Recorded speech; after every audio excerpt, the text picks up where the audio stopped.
புஷ்ப மண்டபம் திருப்பதி, ஞான மண்டபம் இந்த மேல்கோட்டை. அப்ப இந்த மேல்கோட்டை அவர் சொல்றார் சுவாமி ராமானுஜர். அப்ப சொல்லும் பொழுது 6000 படி குருபரம்பரா பிரபாவத்திலே இந்த பெருமாளை பற்றி மிக அழகாக எடுத்து காட்டுகிறார் சுவாமி ராமானுஜர். இந்த பெருமாள் செல்லப்பிள்ளையை போல மிக ஜாக்கிரதையாக பார்த்துக் கொள்ளணும்.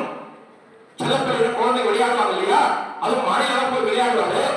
அப்ப நேற்று மழையில் அழகாக விளையாடியதை நாம் கண்கூடாக கண்டோம். 1000 ஆண்டுகளுக்கு முன்பு எழுதி வைத்த ஒரு கிரந்தத்திலே அற்புதமாக இருக்கின்றன. இந்த செல்லப்பிள்ளை மழையில விளையாடுவார்.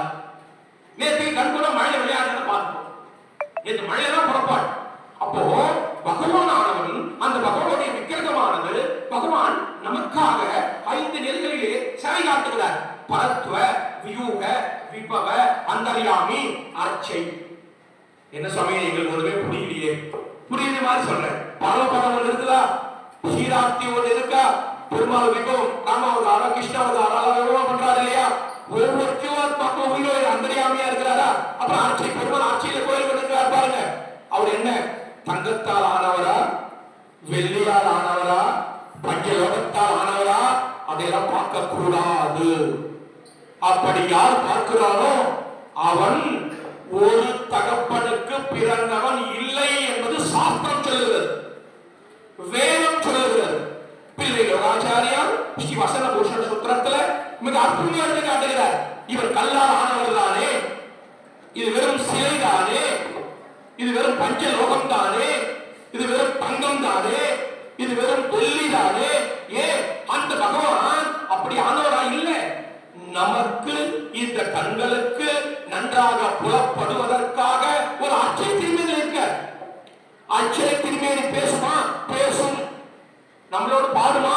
பாடும். நம்மளோட ஆடுமா? ஆடும். இந்த மேல்கோட்டையில ஒரு உத்தம அடியவர் ராமானுஜர் காலத்துல அவர் நன்றாக அழகாக பாடுவாரா. இந்த செல்லப்பில் இருக்கார் பாரு, அவர் நடனம் ஆடுவாரா. நடன நிகழ்ச்சி இங்க இந்த மேல்கோட்டையில ராமானுஜர் வருகிறார், மேல்கோட்டையில இருக்கிறார். இவர் பெருமாள் பேசுறாரு. இந்த அடியவர்கிட்ட நமக்கு எப்ப மோட்சம் கேட்கிறார். பெருமாள் கேட்டு சொல்லு.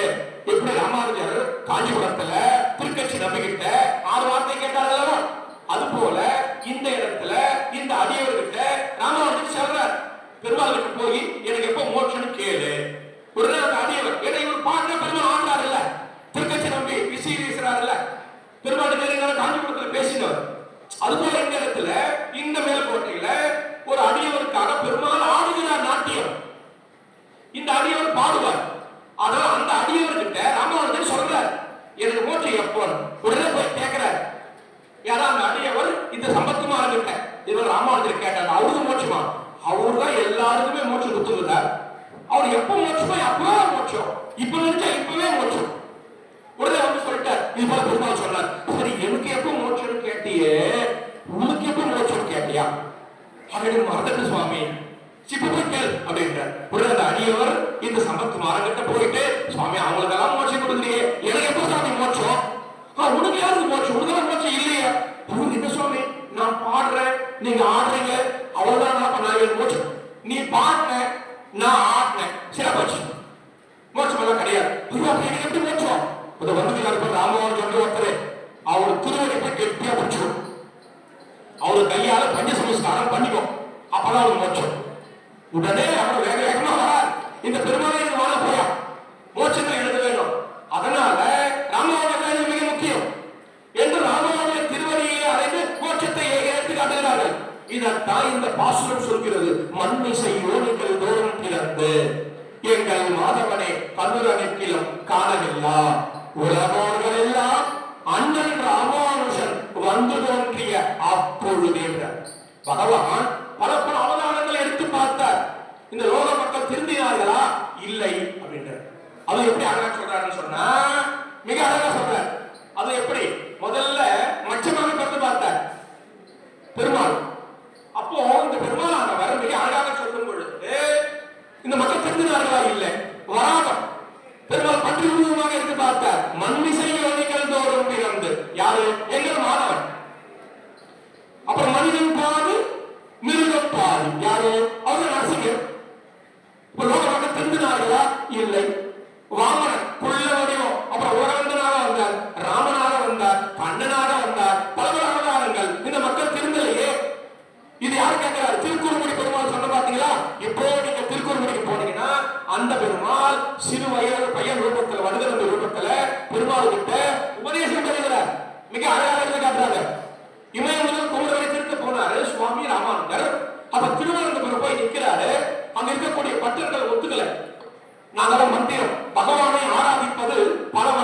மந்திரத்தால் ஆராதிக்கலாம். அது பாஞ்சநாதம் சொல்லுவாங்க, வைகாநாதம் சொல்லுவாங்க, இப்படி பல பல வகையா.